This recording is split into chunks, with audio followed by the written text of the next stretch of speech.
para ela. Ela chegou. A Melina, na hora que a Melina veio, gritou para mim e para a Mica. Gritou para a Mica, mas eu ouvi também, né? Não sabe quem tá aí, a Catarina.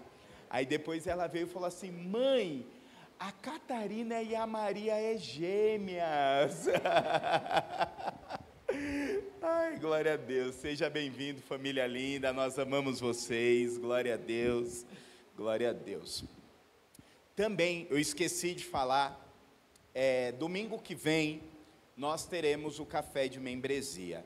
Vou só pedir, eu vi lá o pessoal falando das células, né, líderes de célula, façam o levantamento nas células, passe para o presbítero Rafa e para o presbítero Fábio. Domingo que vem, 9h30, estaremos aqui fazendo o nosso café de membresia. Amém? Quem não fez, precisa fazer. Quem já fez, está liberado em nome de Jesus, que é os novos que estão chegando, para conhecer a identidade da igreja, visão, missão, valores e um pouco da forma que nós trabalhamos em nome de Jesus. Amém? Como eu estava falando, meus irmãos, nesses últimos dias, nesses últimos tempos, terminei de ler e me aprofundar um pouco no livro de Atos. E quando você depara com a igreja de Atos, eu falei ontem lá, um dia eu ouvi alguma pessoa falando assim: Deus quer que nós... Atos já foi Atos, Deus está levantando uma nova igreja. Amém, eu creio nisso.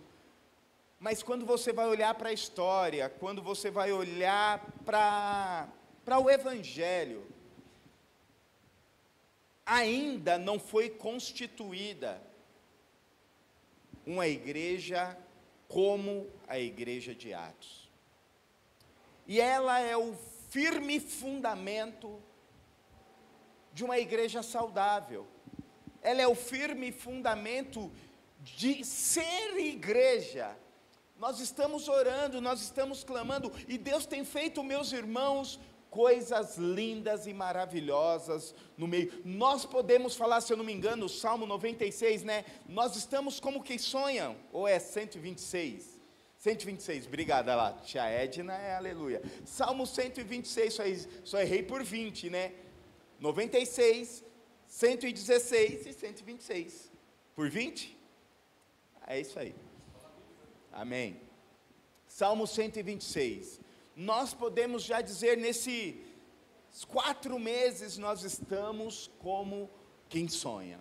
Deus tem feito coisas lindas no nosso meio, tem feito milagres, tem feito prodígios, e uma coisa que Deus está queimando no meu coração: eu ainda tenho mais.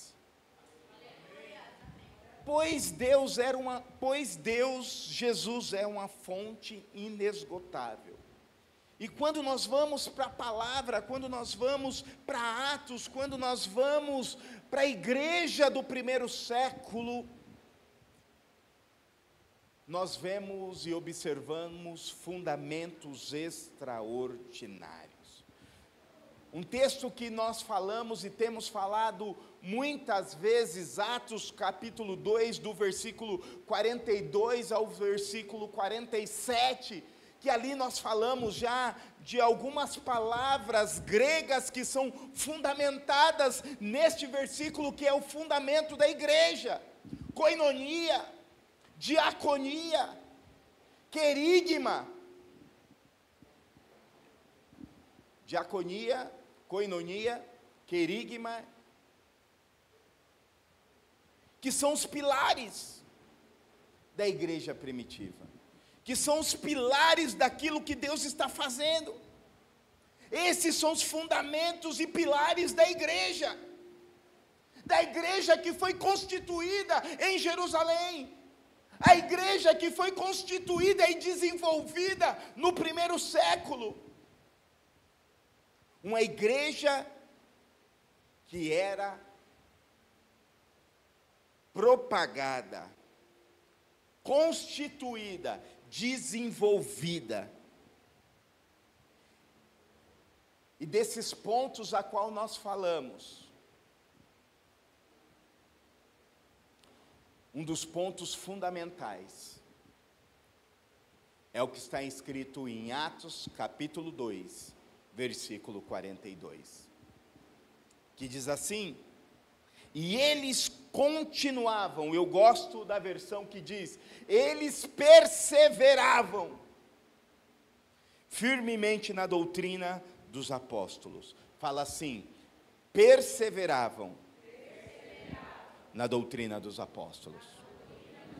Eles perseveravam na doutrina dos apóstolos. Se nós falamos de diaconia, serviço, se nós falamos de koinonia, comunhão, se nós falamos querigma, proclamação, eu creio que o fundamento dos apóstolos era o fundamento desses três. O fundamento dos apóstolos era o fundamento da koinonia, o fundamento dos apóstolos era o fundamento da diaconia, o fundamento dos apóstolos era o fundamento do querigma, proclamação. Ou seja, o fundamento dos apóstolos era o fundamento para a comunhão, para o serviço e para a proclamação. E eu gostaria que neste momento nós fechássemos os olhos e nós orássemos ao Senhor. Pai, obrigado pela sua palavra. Obrigado pelo seu evangelho. Obrigado pela doutrina dos apóstolos. Senhor, que nós possamos nesta noite ter um entendimento sobrenatural daquilo que é o seu evangelho. Senhor, eu tenho entendido que nós não podemos sair diferente ou indiferente com a exposição da tua palavra. Gera algo na tua igreja, gera algo no teu povo, gera algo nesta geografia, gera algo nas pessoas que estão nos assistindo. Como está escrito na tua palavra, que o evangelho é poder de Deus. O evangelho é o poder de Deus. Que isso nós venhamos ter um entendimento. Que isso nós possamos, como foi cantado, gerar algo novo, queimar um desejo no nosso coração. Toque algo poderoso em nós, ó Pai. A minha oração é, Jesus, que nós não saiamos daqui da mesma forma. Eu digo por mim, Jesus, quando eu for ministrando, propagando, proclamando a tua palavra, gere isso em mim também, Jesus. Como eu aprendi com a Pamela, o ouvido mais próximo de quem está pregando é o meu, então gere em mim também esta inconformidade, e gere na igreja, e gere no seu povo. É isso que eu oro e te peço, em nome de Jesus Cristo.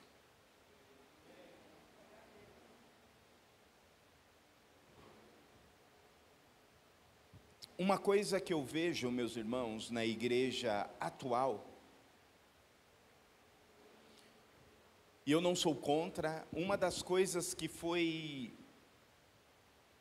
o que gerou a reforma protestante, quando Lutero foi traduziu a Bíblia para o alemão, quando colocou lá as 90 e poucas teses na Basílica de Westminster, enfim. Uma das queixas da reforma era que o leigo, a igreja, não tinha contato com o evangelho. E naquele momento existia um intermediador entre a palavra e o clero, ou em os leigos.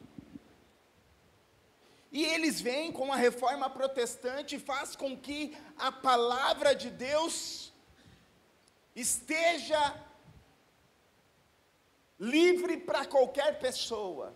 Hoje todos nós temos a Bíblia no celular? Eu acredito que todos, né? Fala amém, eu tenho, aleluia. Não, aí alguns vão levantar, vou abaixar agora. Não, aleluia, glória a Deus. Que Jesus te converta nesta noite. Mas uma coisa que eu tenho visto, é muitas vezes o evangelho perder o poder,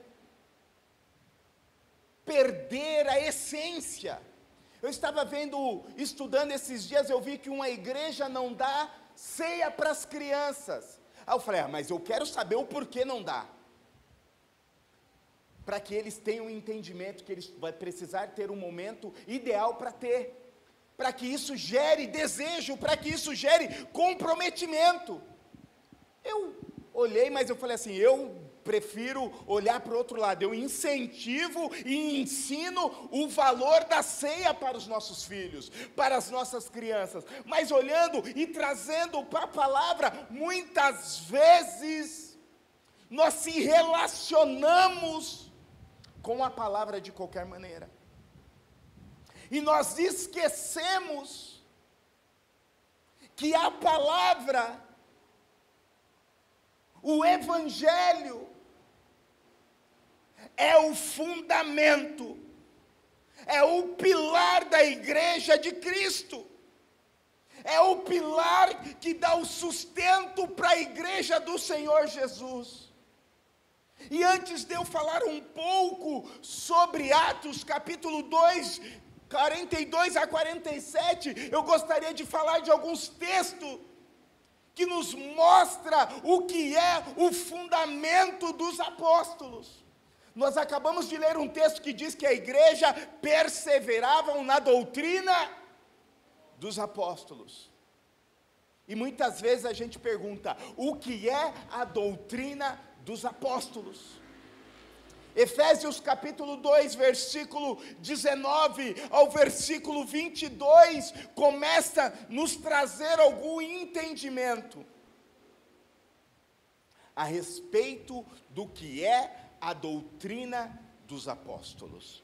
E o texto diz assim, de Efésios capítulo 2, versículo 19 até o versículo 22, diz assim, portanto, vocês já não são estrangeiros, e nem forasteiros, mas concidadãos dos santos, e membro da família de Deus. Fala assim, eu não sou mais estrangeiro, eu sou membro da família de Deus, edificados sobre o fundamento dos apóstolos e dos profetas, tendo Jesus como a pedra angular. Fala assim, tendo Jesus como a pedra angular, no qual todo, não precisa repetir, no qual todo edifício é ajustado e cresce para se tornar um santuário santo no Senhor. Nele vocês também estão sendo juntamente edificados, para se tornarem moradores de Deus pelo seu Espírito. O que Paulo está nos dizendo? Que o fundamento da igreja, lembra que ali nós falamos que a igreja perseverava na doutrina dos apóstolos, e aqui neste texto diz assim, eles eram edificados, no versículo 20, sobre os fundamentos dos apóstolos e do profeta, tendo Jesus, Cristo como a pedra angular. Paulo está dizendo que o fundamento da igreja, que o fundamento da família de Deus, aquilo que sustenta toda a casa espiritual, aquilo que sustenta toda a vida, se chama Jesus Cristo. Não existe fundamento fora de uma aliança de Jesus. O que vai sustentar, meu irmão, a sua vida espiritual, o que vai sustentar a sua família, a sua vida física, o que vai sustentar a sua vida emocional, o que vai sustentar a sua vida profissional, é Jesus Cristo. E quando nós falamos que o fundamento da igreja, que o fundamento de uma casa de oração é os fundamentos dos apóstolos. O que é o fundamento dos apóstolos? É o Evangelho. É a relação do Evangelho de Jesus Cristo. O Evangelho tem como princípio ser o fundamento da igreja. Toda a igreja que não estiver fundamentada no Evangelho, ela tem um fundamento como de areia. Nós aqui colocamos, por exemplo, os projetos sociais é o fundamento desta igreja. Os PG é os fundamentos da igreja, os acampamentos é o fundamento da igreja. Não, o fundamento é Cristo. E tudo que nós fazemos como projeto, tudo que nós fazemos como evangelismo, tudo que nós fazemos como retiros espirituais, é para fazer Jesus ser o fundamento.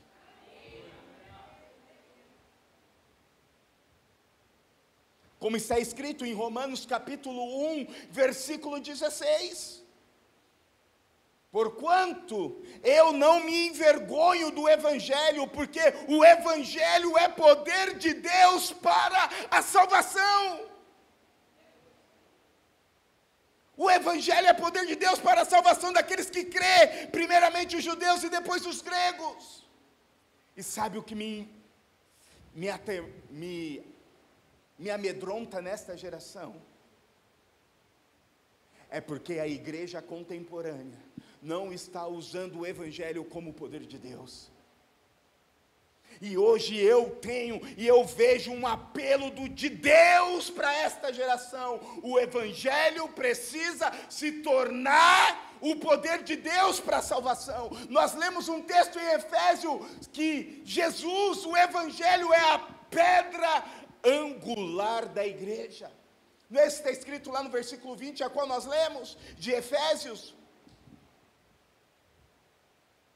Sabe o que seria a pedra angular em uma construção antiga, meu irmão?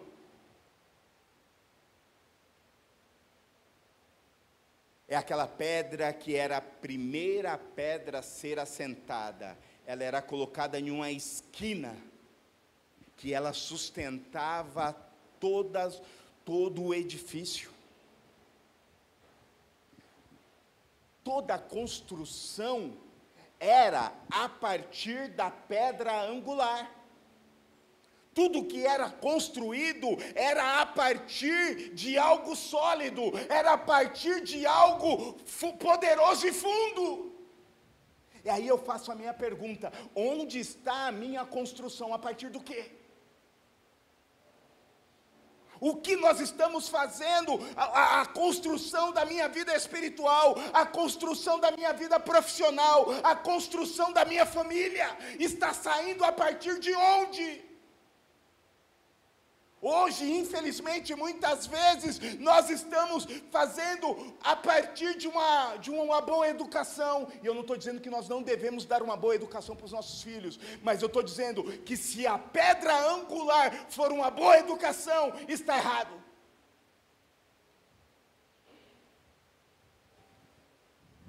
Meu filho tem que ser melhor em tudo, para que ele seja um bom profissional. Cuidado. E eu posso dizer com propriedade, eu tenho 2 filhos, e os 2 eles competem diariamente. Glória a Deus, tem uma mãe mais sábia do que eu, e eu vejo ela ensinando diariamente, fala assim, a vida é uma competição. Na vida nem sempre você vai ser o melhor, mas você tem que se preparar para as batalhas da vida. Você vai perder, você vai se decepcionar, mas aí o que eu pergunto, mas vira e mexe, nós estamos, The Chosen tem me ensinado muito,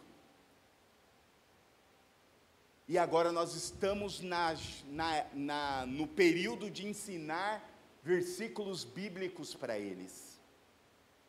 Eu chego neles toda noite, o Senhor,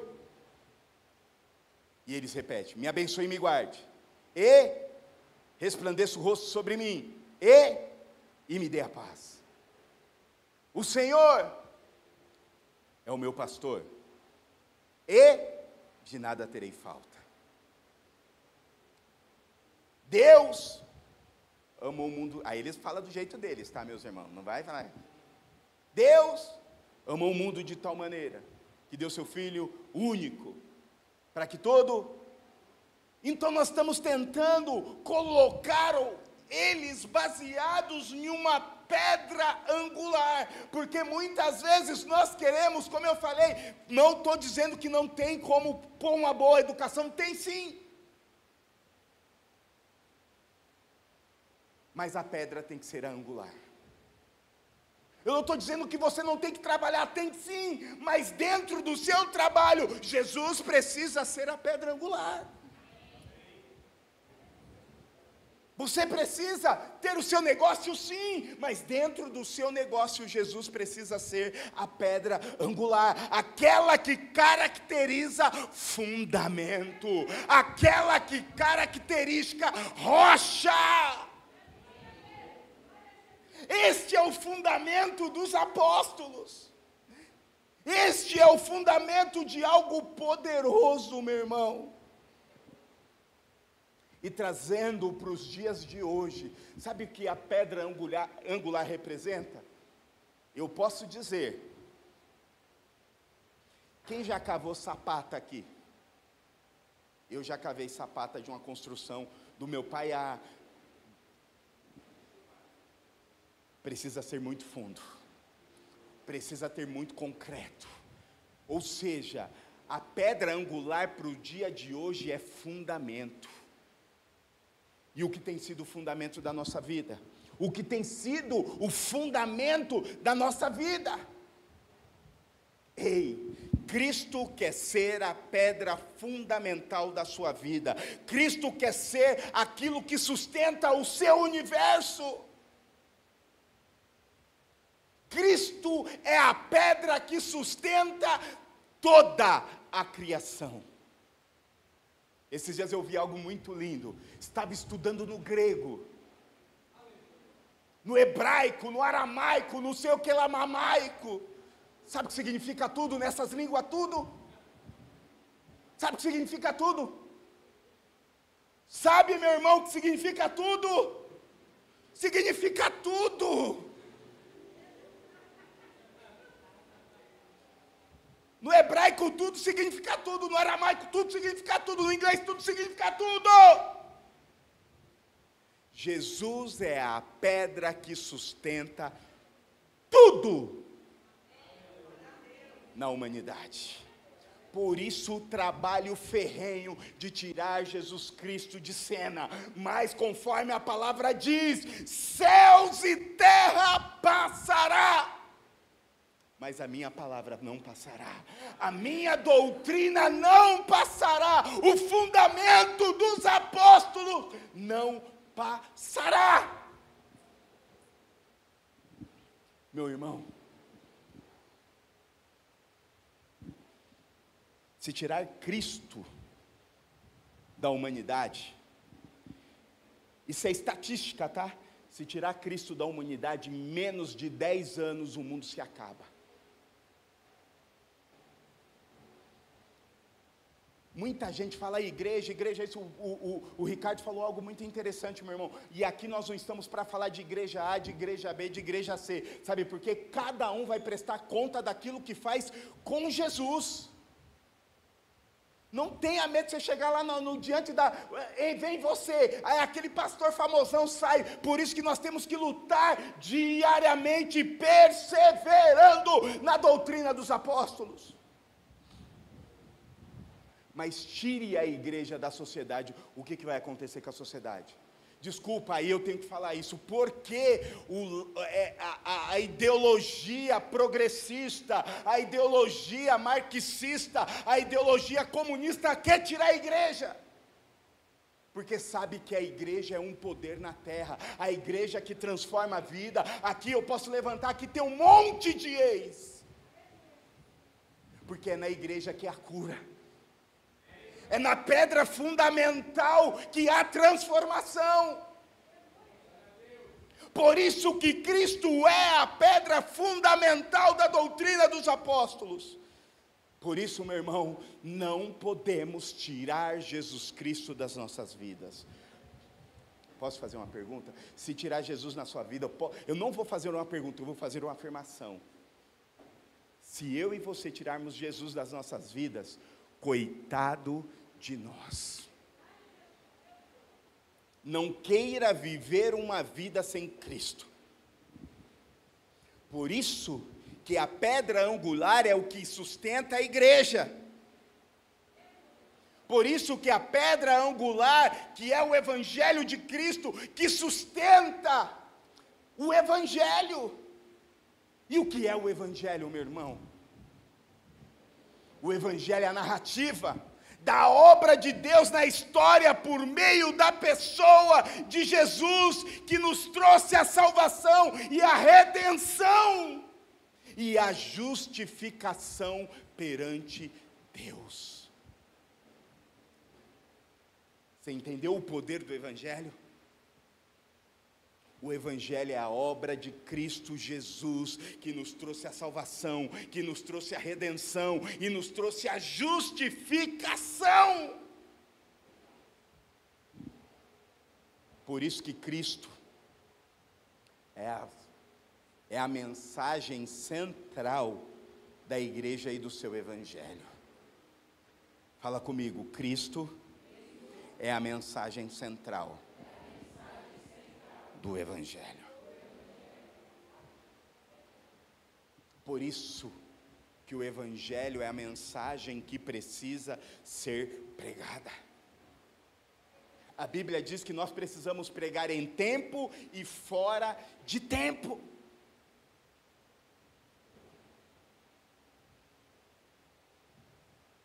A igreja brasileira precisa ser evangelizada. Mas eu sou evangelizado, mas o que o Evangelho está gerando na sua vida?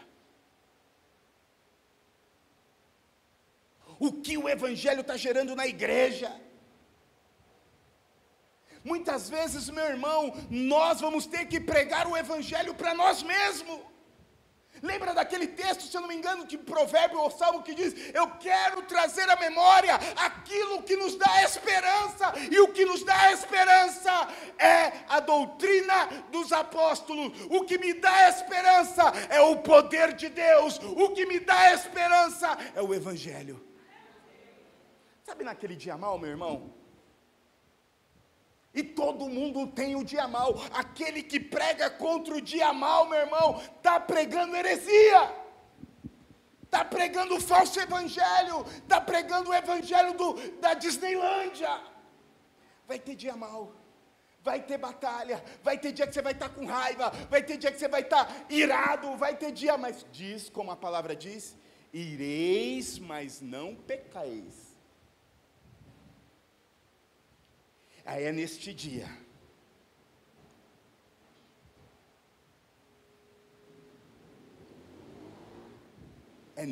que eu vou ter que lembrar que existe um Deus que viveu, morreu, ressuscitou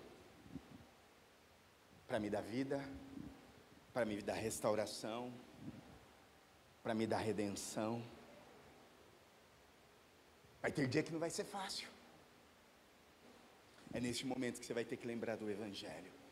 Eu lembro, quando eu me converti, bem novinho convertido, Luizão, que foi líder espiritual do Rafa, foi meu líder espiritual nos primeiros meses, ele me deu um Novo Testamento na linguagem de hoje, parecia um livro, eu lembro como se fosse hoje. Ele falava assim: Beto, lê esse evangelho. E eu estava ali eufórico, e eu queria aprender, eu me lembro, meu irmão, que eu almoçava, sabe aquela mentalidade de peão? Até hoje eu tenho, a Pamela briga comigo, que almoça em 10 minutos, exato, eu não ia dormir, eu ia ler o evangelho, eu era o primeiro da fila, almoçava em 10 minutos, ia lá para debaixo de uma árvore e começava a folhear o evangelho, e ali eu me deparei com Mateus, eu me deparei com Marcos, eu me deparei com Lucas, eu me deparei com João, eu me deparei com Romanos, eu me deparei com Atos, eu me deparei com 1 Coríntios, 2 Coríntios, e assim vai. E eu me lembro quando vinham as minhas batalhas, do nada saltava um versículo bíblico na minha mente. Era o evangelho ministrando, era eu, o meu subconsciente ministrando o evangelho para mim mesmo no dia mau. Porque o dia mau vai ter, meus irmãos. E é por isso que nós precisamos fazer com que o evangelho é o poder de Deus. Repete comigo: o evangelho é o poder de Deus. Precisamos entender, meu irmão, que o evangelho precisa moldar a minha mente. O evangelho precisa moldar as minhas emoções. É muito lindo você saber: eu sou fleumático, eu sou colérico, eu sou isso, mas tudo isso está debaixo do poder de Jesus Cristo. Tudo isso está debaixo de Gálatas 5, dos frutos do Espírito. E o que é o fruto do Espírito? Paz, bondade, benignidade, ou seja, Jesus Cristo. O evangelho precisa moldar as minhas decisões. E aí uma pergunta que eu faço para mim, uma pergunta que eu faço para você: o que tem moldado as minhas decisões? Nasci assim? Meu pastor Francisco dizia que era o quê? O crente Gabriela. Nasci assim, eu sou assim, e eu vou morrer assim. Você está minimizando o poder da salvação. Você está minimizando o poder do evangelho. Ei, o evangelho não pode ser qualquer coisa na sua vida. Olha o exemplo de Jesus. Jesus, sendo Deus, se fez semelhante ao homem, se esvaziou e se humilhou. Ele saiu da alta posição e obedeceu até o quê? Morte de? Ou seja, todas as vezes que eu e você quisermos fazer a nossa própria vontade, lembre do evangelho. Esses dias estou passando um momento meio diferente na onde eu trabalho, enfim. E eu estava ali criando opções, e você tem que sim criar opções. Esses dias eu vi pela primeira vez, Rafa, Primo Pobre. Meu, assista. Lá ele dá 51 maneiras de gerar um rendimento. Esses dias eu estava na minha loucura, sabe, meia-noite, estava dormindo, a Pamela: vai fazer o quê? Eu falei: não sei. Desci, lavei louça, lavei cozinha, lavei sala. 3 horas da manhã estava tudo bonitinho. E eu não conseguia dormir. Aí eu fui assistir uma entrevista do Tiago Pereira, o maior ganhador de natação da Pan-Americano. E aí passei no SBT, estava passando um podcast com um primo pobre. Crente, homem de Deus, primo pobre. Primo pobre. E ali ele começou a falar e Deus começou a ministrar o meu coração. Ele é crente, é de uma igreja de Osasco, menino de Deus, morava na Vila Clarice, descobri depois, de Deus. E ali, meu irmão, ele dando algumas opções, e eu ali, falei: meu Deus, eu preciso criar opções, e isso, e aquilo outro. E o que tem a ver com o que eu estou pregando? Não tem sim, calma. E eu desesperado, sem dormir, não dormi em um dia, não dormi no outro. Aí um dia eu fui conversar com a Pamela. Eu falei, eu não gosto de conversar com a Pamela.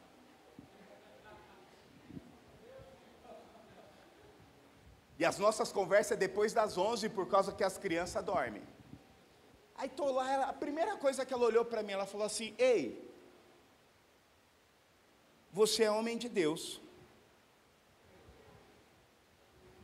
Você é crente. Estou vendo aí você desesperado, você orou e você jejuou.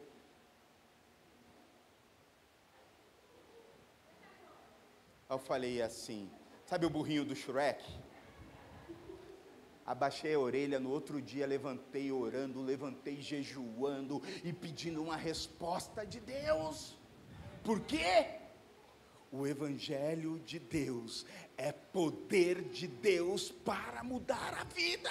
O Evangelho de Deus muda a circunstância, meu irmão. Muitas vezes nós vamos para o muro das lamentações do Facebook, do Instagram, do Story, do WhatsApp. Eu já falei aqui milhares de vezes, meu irmão, não abra suas emoções nas redes sociais. Não faz isso.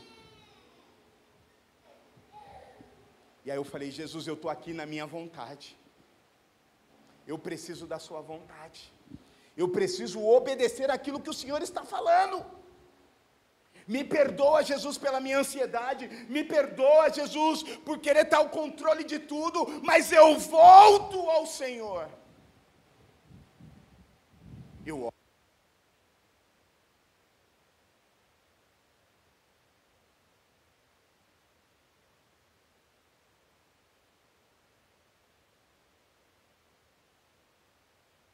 Aqui, aí. E o Evangelho começa a se tornar o poder de Deus, que gera algo poderoso nas nossas vidas. E ele começa a ser o fundamento que vai direcionar a nossa história. Ele começa a ser o fundamento que vai abrir as portas. Já viu aquilo que está difícil? Ora que melhora. Não é brincadeira não, meu irmão. Ora que melhora. Porque Jesus Cristo e o Evangelho é o poder de Deus para mudar as nossas vidas. Essa é a doutrina que é a obra de Cristo. Como diz o texto de Atos 2:42, eles perseveravam, eles dedicavam, ou seja, não era algo corriqueiro. Não era algo que vinha do emocional deles, não. Era algo que era o quê? Uma perseverança. Aí uma pergunta que o Espírito fez comigo para mim: o que você tem perseverado na doutrina? O que você tem perseverado na oração? O que você tem perseverado no jejum?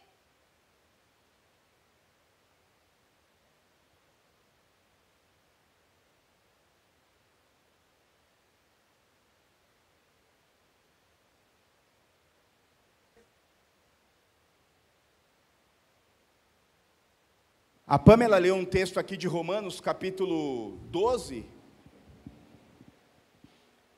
que a gente pega o que? A boa, agradável vontade de Deus, pegamos recortes e colamos. O poder de Deus não é recorte, o poder de Deus é aquilo que quer transformar a sua vida. O Evangelho tem que transformar algo poderoso na sua vida.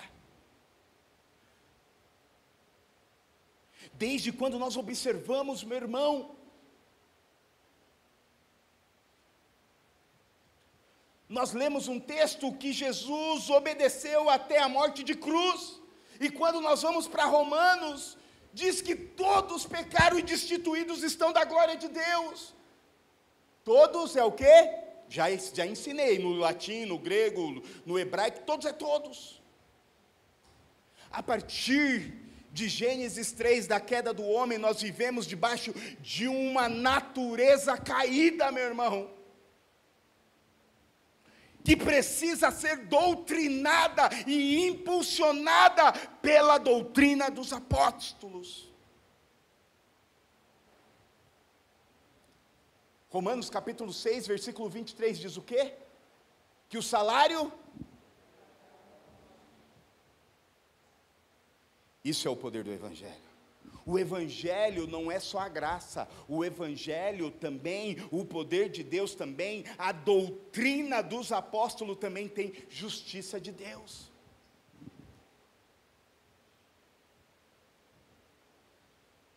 Mas, desde Gênesis 3, quando o homem cai, Deus tem um plano de redenção. Deus tem um plano. Ali em Atos 3, segundo, eu me lembro, esses dias eu estudei, a primeira pessoa que pregou o Evangelho. Ali em Atos 3, o Evangelho foi pregado, falando da restituição, que o filho da mulher seria inimigo. E ali Deus está falando de Jesus Cristo como fundamento dos apóstolos e da igreja.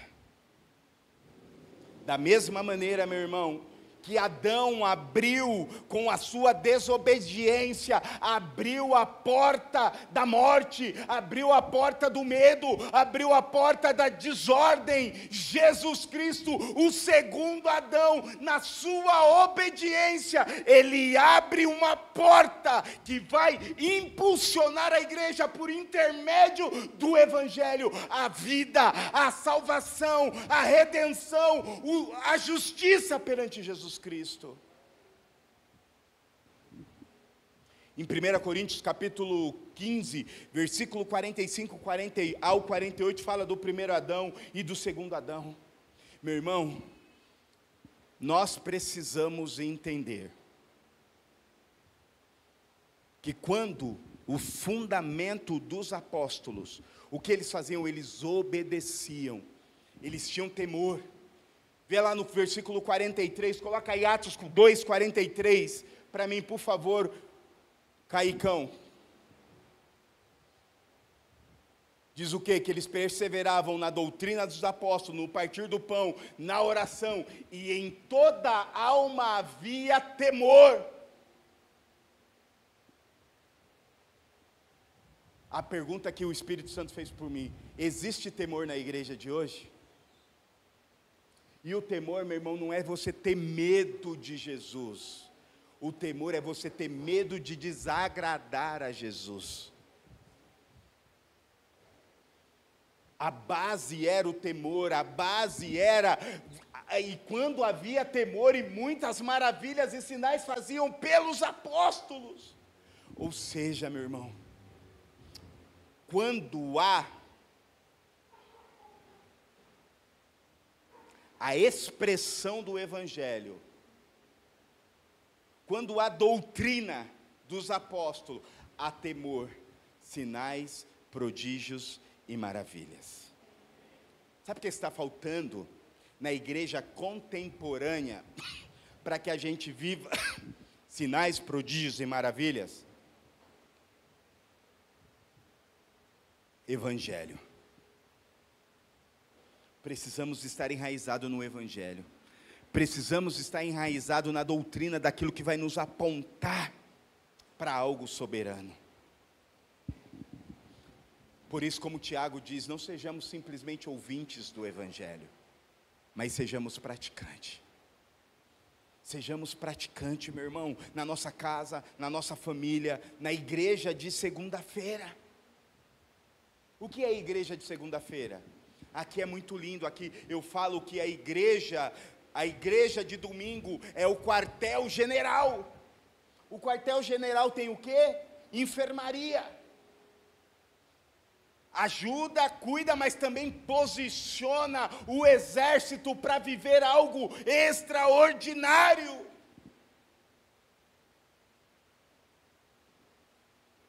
Por isso, meu irmão, precisamos voltar para as raízes, precisamos voltar para a comunhão.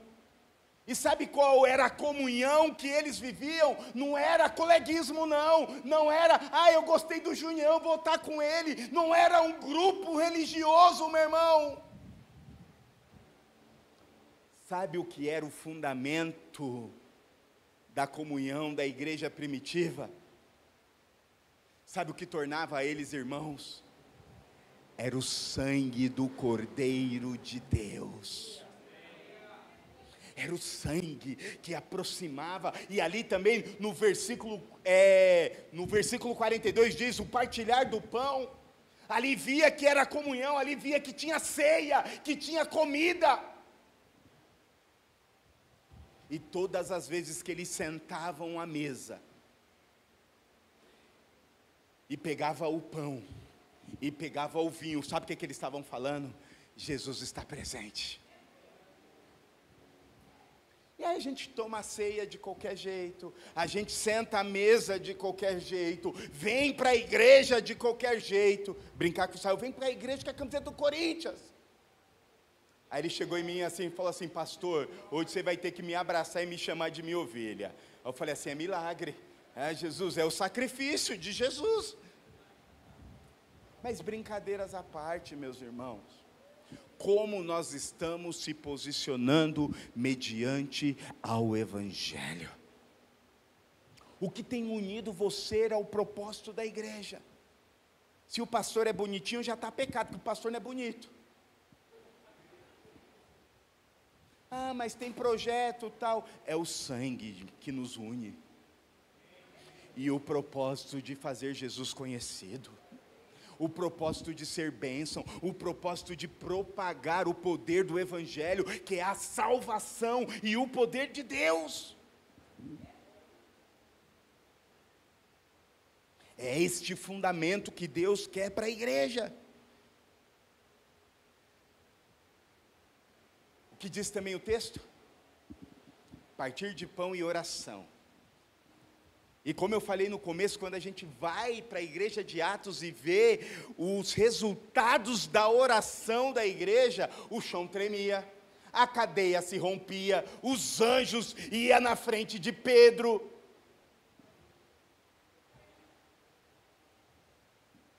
Meu irmão, quando existe o poder do Evangelho, algo do céu acontece. A oração não é, Jesus, eu estou aqui pelas minhas necessidades. Eu não estou dizendo, como eu falei no começo, você pode orar sim pelas suas necessidades, meu irmão. Mas nós precisamos ter um senso comum do fundamento da igreja, que era no povo, era no partilhar do pão, era na entrega, era na generosidade, meu irmão. Quanto mais o Evangelho, quanto mais revelação que eu e você tenhamos do Evangelho, mais generosos nós seremos.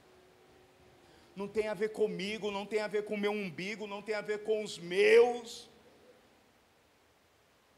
Não, primeiro os meus, depois os dos outros. Meu irmão, como eu falei esses dias, o próximo precisa estar na sua oração, o próximo precisa estar nas suas finanças, o próximo precisa estar na sua casa. Deus falou comigo, meu irmão. Tem muitas vezes a Pamela fala assim, vamos trazer, a casa acabou de limpar, a Pamela, vamos convidar alguém? Eu falo, você é doida? A casa está limpinha. Se ajuntar, bem, Isaac, Maia e Melina, acaba a casa. Eu posso falar que é só dos pastores, né? Aí não pode falar. Acaba a casa, não! Mas a comunhão é ter casa suja. Mas é verdade, meu irmão. A comunhão é você olhar nos olhos e parar de perguntar, tudo bem aqui na igreja? E às vezes você só, tudo bem. Mas ir além. Sair da bolha que nem esses dias eu ouvi algo muito interessante dos memes. Que explode hoje eu quero maratonar, hoje eu não estou afim de gente, hoje, é tudo contra o princípio do Evangelho, porque o Evangelho é o partilhar do pão, o Evangelho é o poder de Deus que muda. Como eu vou mudar o irmão se eu não quero me relacionar com ninguém? A gente dá risada, meu irmão, a gente brinca que é gostoso, mas o Evangelho precisa gerar algo dentro da igreja.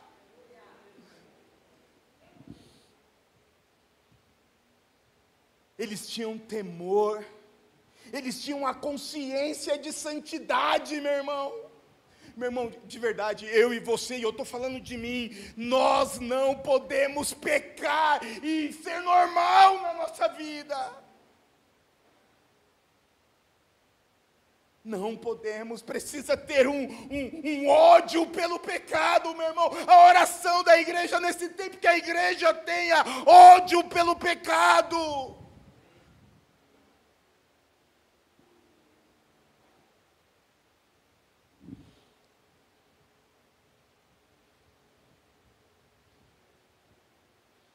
Quando nós passamos para isso, meu irmão, nós começamos a ser representantes legais de Deus, e quando nós ministrarmos o Evangelho, o poder de Deus vai acompanhar, como está escrito em uma das grandes comissões, e os sinais acompanharão aqueles que creem.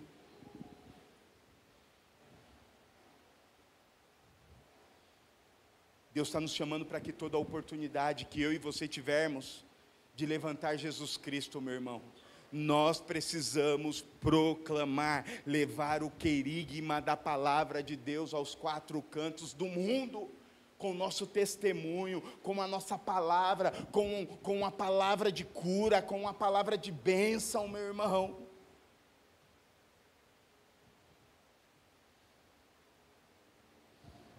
Segundo Romanos, meu irmão, segundo o Evangelho, que é o poder de Deus para a salvação, eu e cada um de vocês, nós merecíamos a ira de Deus.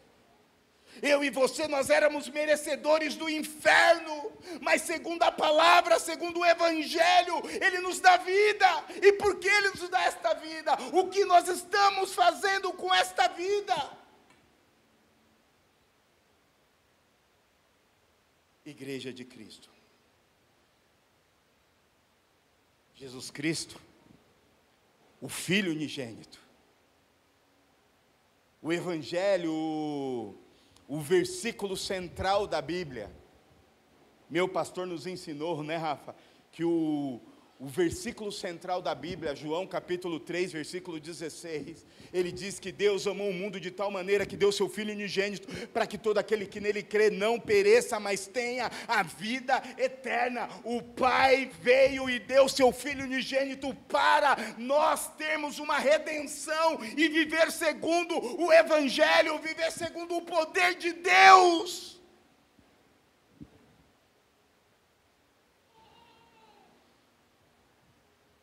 E quando nós observamos, e eu vou falar de uma forma mais específica, eu só quero dizer aqui, conforme está no decorrer do texto, se eu não me engano, no versículo 46, o partilhar do pão, a comunhão, coloca aí, Kaique, para mim, Atos 42, 46, para mim, por gentileza. E depois eu vou voltar neste texto específico e vou dizer sobre cair na graça do povo. É o 46? Deixa eu olhar aqui. Eu com a Bíblia aberta, partindo o pão e comiam e alimentavam a alegria de excelência do coração. E louvando a Deus e tendo o favor de todos. 47. Tendo o favor de todos, eles caíam na graça, meu irmão. E não era um evangelho permissível, não era o evangelho da hipergraça, não, era o evangelho de poder, era o evangelho de salvação, que trazia resultado de vida no altar, de conversão, de transformação. Por quê? Quando eu tenho o poder de Deus, o evangelho é o poder da salvação, é o poder que cura, é o poder que muda. E eu ia terminar com Efésios capítulo 2,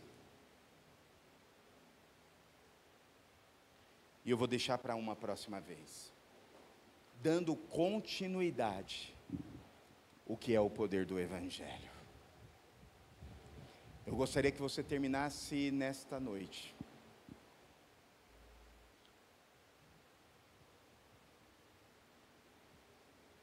entendendo, meus irmãos,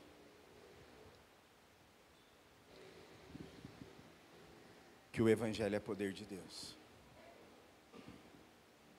Não podemos baratear o Evangelho. Não podemos baratear a salvação. Não estou dizendo que você vai ser um ativista, mas vai ter propósito na sua mão. Você vai lidar com o Evangelho de uma forma que ele vai começar uma transformação dentro de você. Eu não vou tratar o Evangelho de qualquer maneira. O Evangelho vai me apontar para eu viver uma vida extraordinária no reino de Deus. O resultado do Evangelho na igreja de Atos era o reino de Deus. O resultado do Evangelho na igreja de Atos era cidades transformadas, era povos sendo transformados. Ao ponto, lá em Éfeso, onde imperava a Diana dos Efésios, Paulo chega ali, e alguém diz: os que transtornam o mundo chegou aqui. E Paulo leva o Evangelho de Deus, que é o poder de Deus para a salvação, é o poder de Deus para a transformação. E ali ele termina a sua reunião, ali ele termina a sua viagem missionária. Os magos pegando os seus pergaminhos e indo queimar na fogueira. E segundo a história, cada pergaminho custava uma nota. E quando o Evangelho de Deus, quando o poder de Deus é anunciado, não importa o que eu tenho, não importa o que eu sou, importa o que Ele quer fazer na minha vida, importa para onde Ele está me apontando. Quando eu e você deparamos, eu ouvi ontem algo do Bispo Denis muito interessante, falando do entra na porta e fecha, e vai orar ao Pai em secreto. Ele está falando que ali quando eu me deparo com Jesus, quando eu me deparo com o poder de Deus, não tem chapinha, não tem maquiagem, não tem careca, não tem cabeludo, não tem bonito, não tem feio, só tem você e Ele, só tem você e o Evangelho da cruz, só tem você e aquele que era, aquele que é, aquele que há de vir, só tem você e Ele, e é neste lugar que Jesus está nos chamando. Ei, igreja, ei, povo de Deus, eu tenho algo lindo para fazer na terra, eu tenho algo lindo para fazer nas gerações. Ah, pastor, mas eu sou muito velho. Ah, pastor, eu sou muito novo. Ah, pastor, eu não sei falar. Ah, pastor, eu não tenho dinheiro. Ei! Não tem nada a ver com isso. Quando você vê Deus na história precisando de recurso, quando você vê na história Deus precisando de gente bonita, de gente talentosa que sabe falar, não, meu irmão, quando nós olhamos para a Bíblia, Saul era o cara mais bonito da cabeça para cima de todo mundo, mas ele pipocou, e Deus Samuel vai até a casa de Jessé. Ali eu vou ungir o rei. Aí Jessé chega, passa Abinadab, passa isso, passa aquilo outro. Jessé, ou melhor, Samuel olha para Jessé e fala assim: ei, Jessé, acabou os seus filhos? Ele, tem um menorzinho, tem um ruivozinho, tem um pastorzinho. E Samuel olha para Jessé e fala assim: ei, ninguém Ninguém vai sentar à mesa, ninguém vai comer até que esse feinho, até que esse ruivozinho, até que esse pastorzinho venha e sente à mesa.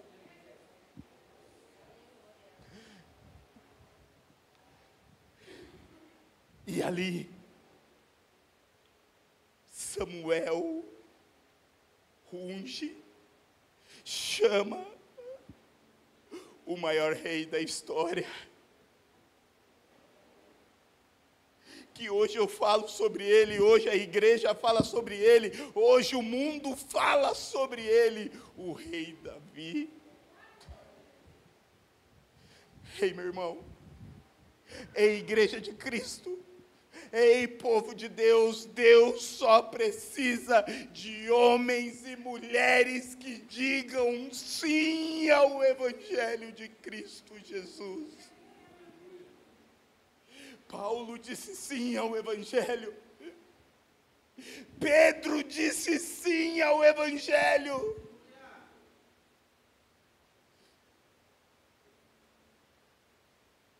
Timóteo disse sim ao Evangelho. Spurgeon disse sim ao Evangelho. Billy Graham disse sim ao Evangelho. Eu quero dizer sim ao Evangelho de Cristo.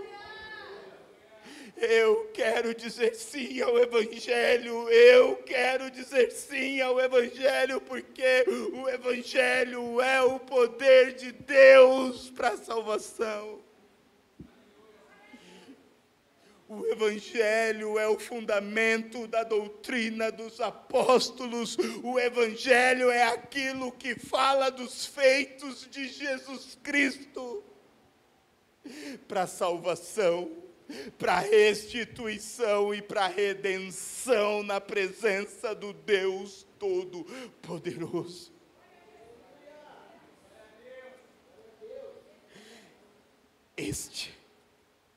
Esta é a doutrina dos apóstolos, que eu e você, igreja de Cristo, se levantemos fundamentados na doutrina dos apóstolos. Se coloque de pé, em nome de Jesus.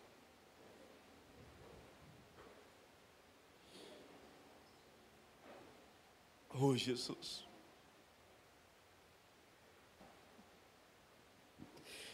Oh.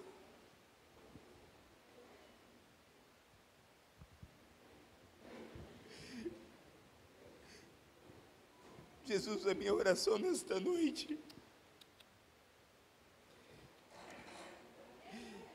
é que haja na sua igreja uma revelação do Evangelho da cruz. A revelação do seu Evangelho, Jesus. Como a Pamela falou, ó Pai, não é um apelo emotivo, um apelo emocional, não, Pai. Isso é a resposta do meu coração ao seu Evangelho, Pai. Como a canção diz, ó Pai, eu quero que o meu coração